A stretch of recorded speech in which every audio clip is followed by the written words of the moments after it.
Former National Security Advisor Mike Flynn receives no jail time, the stock market takes a significant dive, and we bid a fond farewell and adieu to Michael Avenatti. I'm Ben Shapiro. This is The Ben Shapiro Show.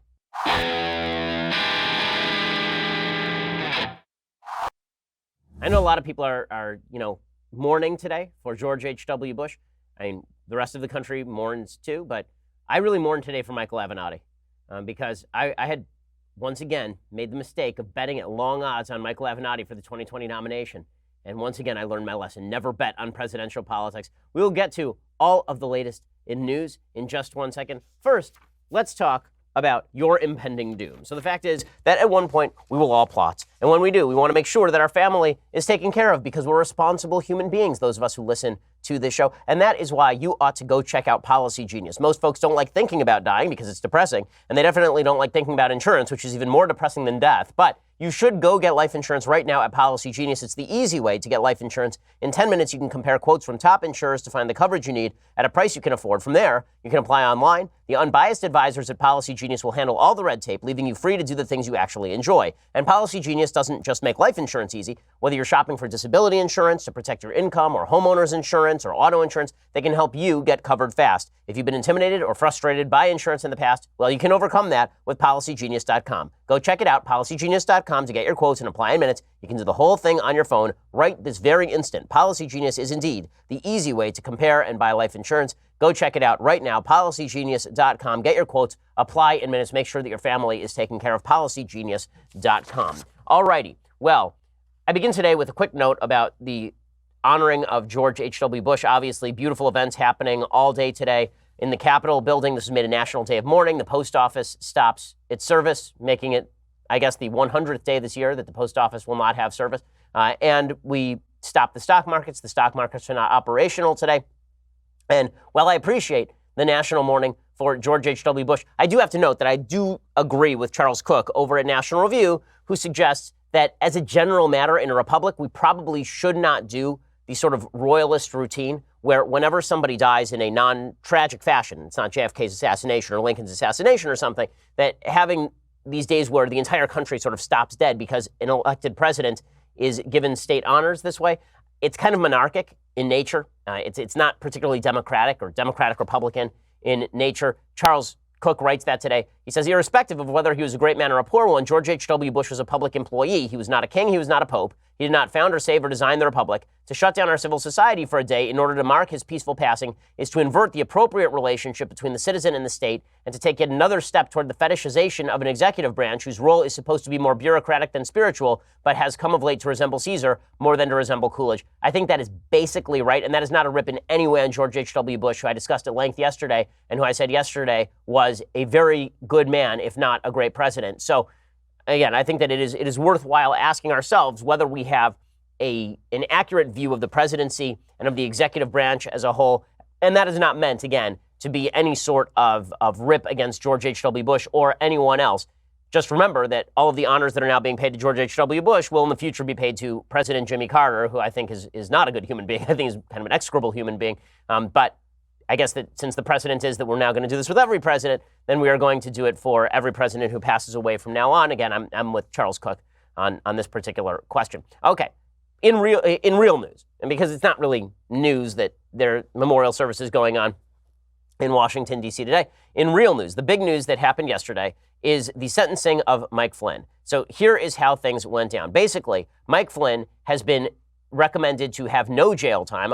Special counsel Robert Mueller told a federal court yesterday that former Trump National Security Advisor Michael Flynn has given substantial assistance to the Russia investigation and should not get jail time. Flynn has sat for 19 interviews with the special counsel and other Justice Department offices, and his early cooperation gave prosecutors a roadmap for their Russia investigation and may have helped to encourage others to cooperate, according to the filing. The new details explaining how Flynn has helped the special counsel investigation will ratchet up the pressure on President Donald Trump, according to CNN, who has repeatedly attacked the Mueller probe as a witch hunt.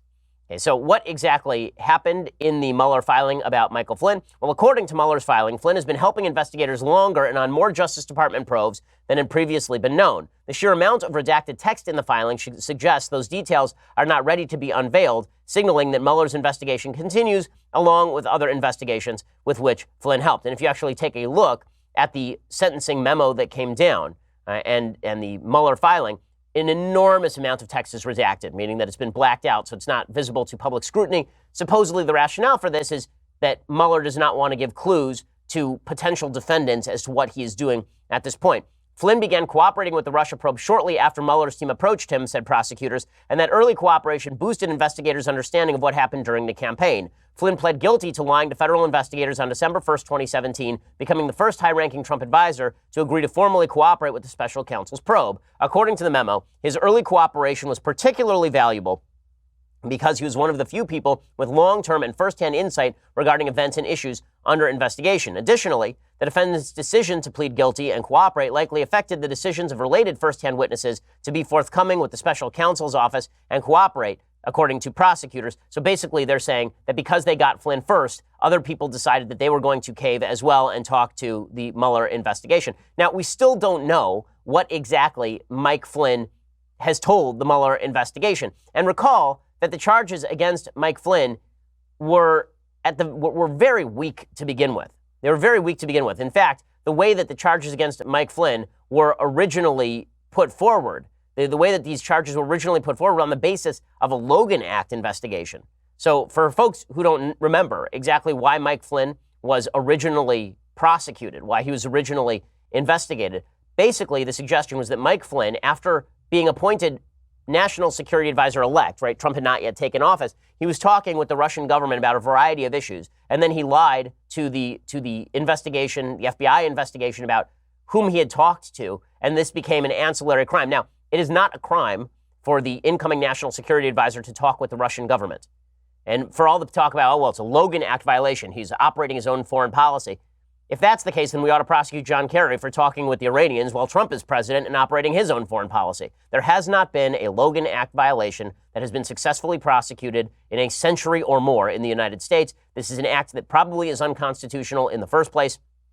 In any case, the attempt to get Michael Flynn from the beginning was deeply flawed. Byron York points this out today over at the Washington Examiner. He says Michael Flynn has been waiting for more than a year to be sentenced. The retired three-star Army general, who spent 24 days as the Trump White House National Security Advisor, pled guilty on December 1st, 2017, to lying to the FBI in the Trump-Russia investigation and agreed to cooperate with special counsel Robert Mueller. Flynn's sentencing, which has been delayed a number of times for reasons that have never been disclosed, is scheduled to finally take place on December 18th. Late Tuesday, Mueller filed what is called a sentencing report, citing Flynn's substantial assistance to the investigation. Mueller recommended a sentence at the low end of the guideline range, including a sentence that does not impose a period of cooperation. What the sentencing recommendation did not address was the sketchy beginnings of the Flynn investigation, says Byron York, who is correct. It started with the Obama administration's unhappiness that Flynn, during the transition as the incoming National Security Advisor, had phone conversations with Russia's then ambassador to the United States, Sergei Kislyak. Because Kislyak was under American surveillance, U.S. intelligence and law enforcement agencies had recordings and transcripts of the calls in which Flynn and Kislyak discussed the sanctions President Obama had just imposed on Russia in retaliation for its 2016 election interference. There was nothing wrong with an incoming National Security Advisor talking to a foreign ambassador during a transition. There's nothing wrong with discussing the sanctions. But some officials in the Obama DOJ decided Flynn might have violated the Logan Act, under which no one has ever been prosecuted, which prohibits private citizens from acting on behalf of the United States government. The Obama officials said they were also concerned by reports that Flynn, in a conversation with Vice President Mike Pence, had denied discussing sanctions. This, they felt, might somehow expose Flynn to Russian blackmail, so Obama appointees atop the Justice Department sent FBI agents to the White House to interview Flynn, who was ultimately charged with lying in that interview. Originally, the FBI did not think that Flynn lied. In March 2017, James Comey, then the FBI director, told the House Intelligence Committee that two FBI agents who questioned Flynn did not detect any deception during the interview and saw nothing that indicated to them that Flynn knew he was lying to them. And then Comey said the same thing in front of the Senate Judiciary Committee. FBI number 2 Andrew McCabe told the House the same thing. Only later, after Comey was fired and Mueller began his investigation, was Flynn accused of lying, and he ultimately pled guilty. So this does lend a lot of credence and credibility to the idea that the Mueller investigation was basically intent on flipping people, and they were going to apply pressure in whatever fashion they could in order to make that happen. The sentencing memo talks about how his cooperation has been substantial, but again, we don't know what that cooperation looks like because the cooperation itself is under wraps, basically.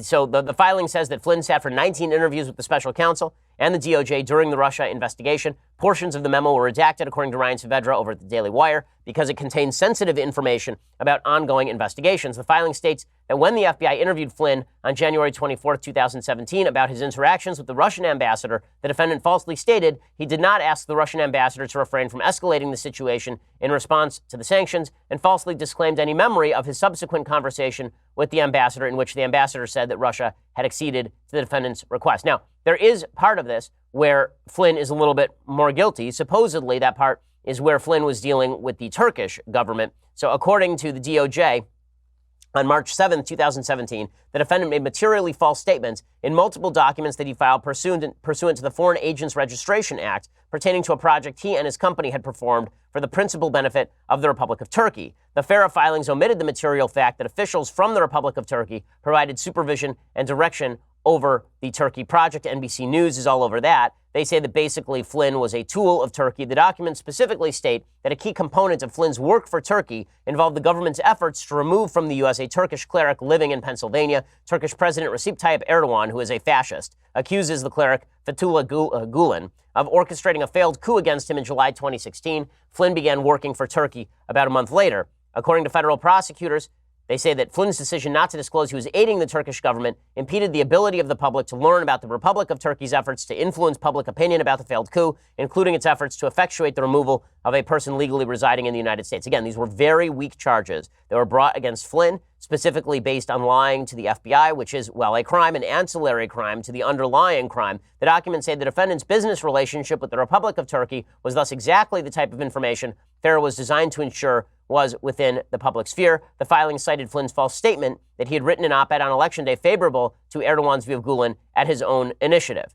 So the idea here is that he had created a great sin. But all of this is ancillary to the big question, which is what has Flynn told Mueller? And we're going to talk about that in just 1 second and what's ahead in the Mueller investigation. First, let's talk about how you can keep your home safe. So I am somebody who is deeply concerned about home security, especially after watching the situation with Antifa members going to Tucker Carlson's house. I'm somebody who cares a lot about home security, and that's why I rely on Ring. Today, over 1 million people use the amazing Ring video doorbell to help protect their home. Ring knows that very often somebody will ring your doorbell to see whether you're home or not and then rob your house.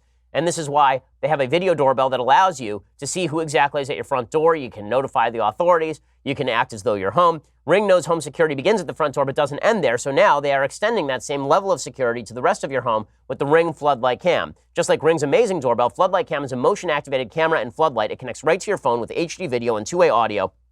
It lets you know the moment anyone steps on your property. You can see and speak to visitors. You can even set off an alarm right from your phone. With Ring's Floodlight Cam, when things go bump in the night, you'll immediately know what it is. Whether you're home or away, the Ring Floodlight Cam lets you keep an eye on your home from anywhere. That Floodlight Cam is the ultimate in-home security with high-visibility floodlights, a powerful HD camera that puts security in your hands. Save up to $150 off a Ring of Security kit when you go to ring.com/Ben. That is ring.com/Ben. Again, ring.com/Ben. Use that /Ben to save up to $150 off the Ring of Security kit and make your home safer. Again, that's ring.com/Ben for the special deal. All right, so what exactly has Flynn told Mueller at this point? The answer is we simply don't know. And people are speculating. People are speculating because it says that he's been helping in 3 ongoing investigations, including 1 criminal investigation that we supposedly don't know anything about yet. Maybe that has to do with Donald Trump. Maybe it doesn't have to do with Donald Trump. Suffice it to say that nothing in the Flynn sentencing recommendation points to any further evidence of Trump-Russia collusion in the 2016 election alone. More damaging is a letter that was sent by Roger Stone to the Senate Judiciary Committee this week. So Roger Stone obviously has been accused, is a Trump friend and kind of a dirty politics guy. Roger Stone was supposedly the cutout for WikiLeaks, funneling information to the Trump campaign, maybe back and forth is the accusation by the left. Well, his attorney, Grant Smith, sent a letter to Dianne Feinstein, the ranking minority member on the Senate Judiciary Committee, saying that Stone is going to plead the fifth. The letter says, on the advice of counsel, Mr. Stone will not produce the documents requested by you in your capacity as ranking minority member of the Judiciary Committee. The requests, as previously stated to staff, are far too overbroad, far too overreaching, far too wide-ranging, both in their all-embracing list of persons to whom the request could relate, with whom Mr. Stone has communicated over the past 3 years, and the documents concerning imposition of the requests. For the additional reasons set forth below, Mr. Stone respectfully declines to produce any documents and declines the invitation for an interview. and they talk about the fact that Stone had already testified before the House Intelligence Committee, and Stone had requested that if any testimony were to be given, it would be held in public session because they don't want any leaks, and that is not exactly what is happening here. The Senate Judiciary Committee wants to talk to him behind closed doors. So they say that this is an invocation of the Fifth Amendment privilege, and it must be understood by all to be the assertion of a constitutional right by an innocent citizen who denounces secrecy. So it's not that he's trying to hide anything, according to Stone. It's that he doesn't want the Democrats selectively leaking what he tells them behind closed doors. This is still going to be painted by members of the left as Roger Stone refusing to speak on these issues at the behest of President Trump, and they're going to try to paint this as obstruction. It's hard to paint something as obstruction when you don't actually have evidence that Roger Stone did anything bad yet. So that will all determine on what Mueller comes forth with in the future. Suffice it to say that people who are jumping to conclusions at this point have no basis for those conclusions. So you're seeing people on the right, like Representative Mark Meadows, who I like from South Carolina, say that the Flynn memo is good news for President Trump. Here's what he had to say. There is no suggestion that Michael Flynn had anything to do with collusion. He was with the transition team. He was part of the campaign, and yet there's no mention of collusion. I think it's good news for President Trump tonight that this is what it's come down to. Even though they said he substantially cooperated, I think he substantially cooperated to say that there was no collusion. Okay, and then meanwhile, you got Jeffrey Toobin over at CNN providing exactly the opposite analysis, which is that this is bad news for Trump, the Flynn sentencing memo. As we think about how Mueller is going to characterize what went on in the Trump White House, the fact that he is saying senior government leaders should be held to the highest standards, I would be a little nervous if I were the people involved in the obstruction of justice investigation. So bottom line is this is once again just another Rorschach test. There's no evidence either way as to whether this is going to be bad for Trump or good for Trump or whatever. But people are jumping to the conclusion that best fits their preconceived notions of how this is going to go. I am perfectly happy to wait until the full Mueller report comes out, and then we see what this is going to be. If I had to hazard a guess as to what this is going to be, as I have now been saying for months and months and months and months, I think what is going to come out is a lot of bad political behavior by the Trump campaign, nothing criminal, but enough in terms of ancillary crime for the Democrats to try an impeachment proceeding against President Trump, which, by the way, I'm not actually sure would benefit them. I mean, this is what's interesting. If you actually look at impeachment proceedings in the past, if you look at the impeachment proceedings that were about to be initiated against Richard Nixon, for example, they were happening during his second term. So you had a lame duck president, and there was no real blowback to the impeachment proceedings. You never had to worry about the actual blowback in terms of the crowd rallying around that president. So it was a lot safer. The same thing was true of Bill Clinton. Right, Bill Clinton, why not get rid of him? He's in his second term.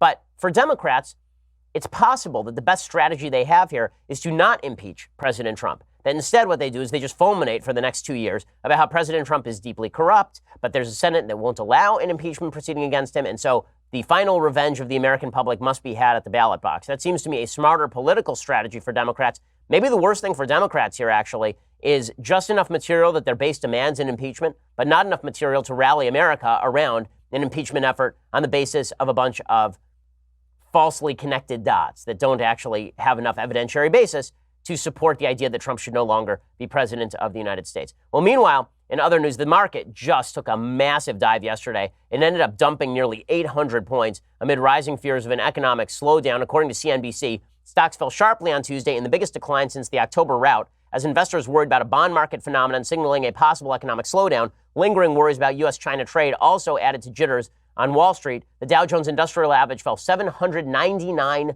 points, or 3.1%. It closed at 25,000, posted its worst day since October 10th. At the low of the day, the Dow had fallen over 800 points. The S&P 500 also declined 3.2%. Mirroring that decline, the NASDAQ composite dropped 3.8% to close back in correction territory at 7158.43. The yield on the 3-year Treasury note surpassed its 5-year counterpoint on Monday. This is called yield curve inversion. This is never a good sign. Basically, there's something called the yield curve. What the yield curve means is the interest rate yields are usually higher on long-term bonds than they are on short-term bonds, because if you are, take it in terms of a bond buyer, okay, or a lender, let's take it in terms of bank. If you're a bank and you're lending out for a longer period of time, that is a longer period of time you can't lend to somebody else. So usually a longer term note is going to have a higher yield, meaning that they're going to have a higher interest rate on a 30-year note than they're going to have on a short-term yield because, again, they're only foregoing the money for a certain amount of time. This is true particularly in the government bonds industry, in which the short-term bonds have a lower interest rate yield than the long-term bonds have. But if people are very uncertain that over the long term they're going to get their bonds paid back, then you have yield curve inversion. If they think the economy is going to take a dive, then they would rather invest in the short term. They'd rather invest in short-term bonds that pay off in big ways in the next 6 months than they would invest in a long-term bond that pays off in 10 years. And so that's a yield curve inversion. It's usually an indicator that people are seriously worried about an economic recession. Again, this is what CNBC talks about when they say the flattening yield curve caused investors to bail on bank stocks in concern that the phenomenon may hurt their lending margins, right? Because banks tend to mirror the bond rates. And so it is possible that banks are not going to be able to lend at the same rates they were able to lend at before. None of this is good for the economy, and that is exacerbated yesterday by President Trump and his policies on trade. We'll get to that in just 1 second. And then I want to get to the Democratic 2020 candidacies, which are heating up and simultaneously cooling down. But first, let's talk about preparing for disaster. Every time you put money in a 401k or an IRA, or you put jumper cables in your vehicle, or you purchase health insurance, you are prepping, right? You're preparing for the possibility or eventuality of something bad happening to you, which all makes sense. And the same goes for building a food storage plan. The government suggests that in case of natural disaster, you're supposed to have a certain amount of food and a certain amount of water on hand, and you should. Right? I mean, we just saw this massive earthquake over in Alaska. I live in California, where everybody is worried about the big one. And the fact is that we do have an emergency food supply at my house. You should too. The best way to prepare is with My Patriot Supply. Right now, they are offering their lowest price of the year on 2 popular emergency food kits. Go to my special website, preparewithben.com, to see them both and order. These food kits include breakfasts, lunches, and dinners that last up to 25 years in storage. So you buy it, you stick it in the closet, you forget about it, and then, God forbid, a disaster strikes, you're ready to go when other people aren't. Preparing with My Patriot Supply is indeed the smart thing to do, so go check them out right now at preparewithben.com. That's preparewithben.com. They are offering their lowest price of the year on 2 popular emergency food kits, so now's a great time to do this. Preparewithben.com. Go check it out, preparewithben.com. Okay, so the stock market took this major dump, and one of the reasons that it took this major dump is because President Trump was signaling yesterday that he was the tariff man. He tweeted out, "The negotiations with China have already started. Unless extended, they will end 90 days from the date of our wonderful and very warm dinner with President Xi in Argentina. Bob Lighthizer will be working closely with Steve Mnuchin, Larry Kudlow, Wilbur Ross, and Peter Navarro on seeing whether or not a real deal with China is actually possible. If it is, we'll get it done. China is supposed to start buying agricultural product and more immediately. President Xi and I want this deal to happen, and it probably will. But if not, remember, I am a tariff man. Capital T, capital M. Tariff man. Tariff man, doing whatever a tariff can. When people or countries come in to raid the great wealth of our nation, I want them to pay for the privilege of doing so. Trade is not actually a raid on the wealth of our nation. And when I go and shop at the grocery store is not raiding me. He says it will always be the best way to max out our economic power. So tariffs are the best way of maxing out our economic power. Has worked awesome in the past when it basically exacerbated the Great Depression and led to a global depression. We are right now taking in billions in tariffs. We took in $7.1 billion total in tariffs. That pays for a cup of coffee on the federal level. We spend about $7.1 billion every millisecond in Washington, D.C. And then he says, in all capital letters, make America rich again. Tariffs do not make you rich. Tariffs do not. If you refrain from trading with people who have a comparative advantage over you, you are poorer, not richer. Go try to grow your own materials for a sandwich. It will cost you $1,000. Or you could go to a restaurant and buy one for $5. It turns out that trade and mutually beneficial trade are the basis of any functioning economy. You know, President Trump is freaking out the market, and it ain't smart. He tweeted out this morning about how he's optimistic a deal will get done, but whipsawing between I want a deal, I don't want a deal, tariffs are great, tariffs are awful. Like, none of this is good for the long-term security of the market. What people want in the market is a certain level of predictability. Unpredictability in the market is a bad thing. You actually want a consistent level of regulation. You want a consistent level of taxation. You don't want policy bouncing around like a yo-yo, because when it does, I don't know whether to put my money in the market. Do you? Right now, do you feel secure putting your money in the stock market? I mean, maybe, maybe not. I don't know. Nobody really has a clue at this point. And that's because you don't know what policies are going to come down the pike any moment now. All of this is also being exacerbated by the fact that, politically speaking, we don't know what the hell is coming down the pike in 2020. President Trump has been extraordinarily business-friendly in terms of regulation and tax policy, but all of that could change in 2020. The Democrats are obviously getting ready, and the Democrats have put their finger on what they think is the real problem. They think that the real problem is that Democrats are too smart for the American public. Now, I remember when they said this about Al Gore in 2000s. Oh, he was too wonky. That's what happened. George W. Bush spoke to the heart of the American people. But Al Gore, he was just too intelligent. It's amazing. When Republicans lose, it's because they're too mean, too vicious, too cruel, and too stupid. When Democrats lose, it's because they're too wonky, too intelligent, too brilliant, too nuanced. Weird how that happens. In any case, Mazie Hirono, who is one of the worst senators in America, she's a senator from Hawaii, she says that the real reason the Democrats lost in 2016 is because they have a hard time connecting with voters' hearts. We Democrats have a really hard time is connecting to people's hearts instead of here. We're really good at shoving out all the information that touch people here but not here. And I have been saying at all of our Senate Democratic retreats that we need to speak to the heart, not in a manipulative way, not in a way that brings forth everybody's fears and resentments, but truly to speak to the heart so that people know that we're actually on their side. Okay, the truth is the Democrats speak in much more emotional language than Republicans on a regular basis. And so the only real question is whether that is going to work or not. Now, one of the things that Democrats do in trying to speak to the heart is they pander like nobody's business. There's a study that we talked about on the show last week suggesting that for 30 years, 40 years, Democratic presidential politicians have talked down to black audiences specifically in an attempt to reach for the heart. And this is a form of the soft bigotry of low expectations. You're seeing this from the most calculated Democratic politicians. So I think the most hilarious example of this is Kirsten Gillibrand, who is the most mechanical politician since Hillary Clinton. I mean, she is a robot with a face. Kirsten Gillibrand used to be somewhat pro-life. She used to be somewhat pro-gun. Now she is running a radical campaign trying to be Hillary Clinton and trying to out-intersectionality Kamala Harris. Good luck with that. Here's what she tweeted yesterday. It's an amazing thing to tweet, honestly. It's like when your polling guru has not had a talk with you yet, but you decide that you have really put your finger on the pulse of America. So Senator Gillibrand tweeted out, "Our future is female, intersectional, powered by our belief in one another, and we're just getting started." My God, woman. Do you really think that this is good politics? First of all, you think intersectionality polls great? The only people who care about intersectionality are a bunch of rich white losers who go to mainstream colleges and who are not going to vote for you anyway because you are a rich white woman. Right? They're going to vote for somebody who is not white. They're going to vote for somebody who is a member of the intersectional coalition who ranks higher than you. So I love that Kirsten Gillibrand is trying to pander to the intersectional coalition when she's not intersectional enough for the coalition. Also, I am so annoyed by Democrats who do this routine. Our future is female. Like, what the hell does that mean? I legitimately don't know what that means. I mean, I thought our future was going to be people who are good at things.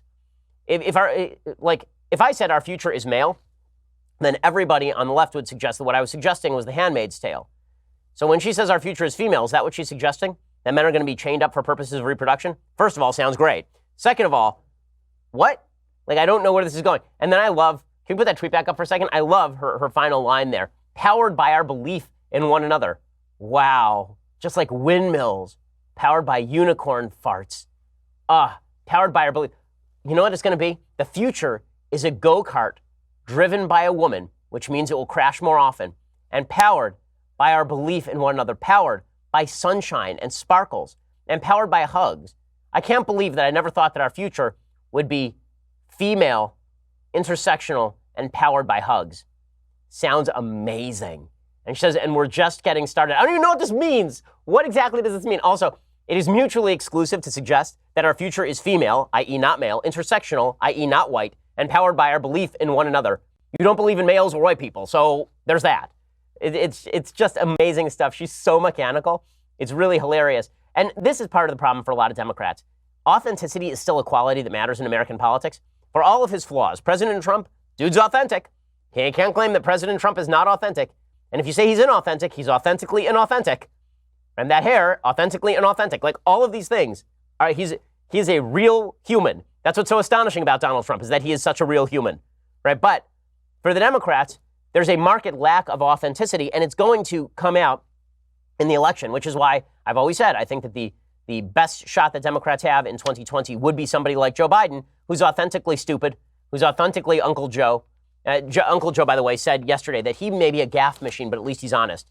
The man lost his 1988 presidential race because he was outed for plagiarism. Joe Biden is a congenital liar. He lies. This is a man in 2012 who said that Mitt Romney was going to re-enslave black people. And he's suddenly going to be your standard for lying and truth. I remember in 2012 when he debated Paul Ryan and he suggested that the United States had thrown the French out of Lebanon or something. It's like, what? You're just making up history now? But yes, he is authentic. He's authentically Joe Biden. And I guess I want to get to some more of the Democratic candidates on the other side in just 1 second. First, let's talk about those hideous window coverings that you have in your house. I know you're looking around your house. You say, look, I just repainted. I have new furniture. Why does this place still look so dingy? Well, it's because you went down, but the person before you probably didn't do it. The person who lived there before you went down to the local trailer park and raided the trailers for the blinds. And now you've been living with those terrible blinds that look like you're going to peek between them like a scene from E.T. in 1983. Instead, you should have window coverings that actually look nice. And the way you can do that is by going to Blinds.com. Blinds.com makes everything really easy for you. You're not sure what you want or even where to start. With Blinds.com, you get a free online design consultation. You just send them pictures of your house, and they send back custom recommendations from a professional for what will work with your color scheme, furniture, and specific rooms. They will even send you free samples to make sure everything looks as good in person as it does online. Every single order gets free shipping. And this is the best part. If you accidentally mismeasure or you pick the wrong color, if you screw up, Blinds.com will remake your blinds for free. They made it really easy for you, so there's no excuse to leave those mangled blinds up. You know, the blinds that make your place look like a set from The Wire. For a limited time, get 20% off everything at Blinds.com when you use promo code Ben. That's Blinds.com, promo code Ben for 20% off everything. That's faux wood blinds, cellular shades, roller shades, and more. Blinds.com, promo code Ben. Rules and restrictions do apply. Great service. Blinds.com, promo code Ben. Make your place look great instead of like the piece of crap it looks like right now. Blinds.com, promo code Ben. Okay, before we go any further, and I have much, much more to talk about with you, then you'll have to go and subscribe over at dailywire.com. Get the rest of this show live. Get the rest of Michael Knowles' terrible show live. Get Andrew Klavan's show live as well. Get Matt Walsh's show live. All of these wonderful joys shall be yours for the mere price of $9.99 per month. And for $99 a year, you get this, the very greatest in beverage vessels. View it, cast your eyes upon it, and weep, for you have no more worlds to conquer. Go check it out right now for $99 a year. It's incredible. Also, you get to be part of our mailbag when you subscribe. You get access to the final question on our Sunday special. This week's Sunday special features David Limbaugh. I'm David Limbaugh. I want to encourage you to tune in this week to the Ben Shapiro Show, the Sunday special. He was gracious enough to interview me, and we talked about my book, Jesus is Risen. We talk about Trump and Christianity, church and state, the founding fathers and whether they were Christian.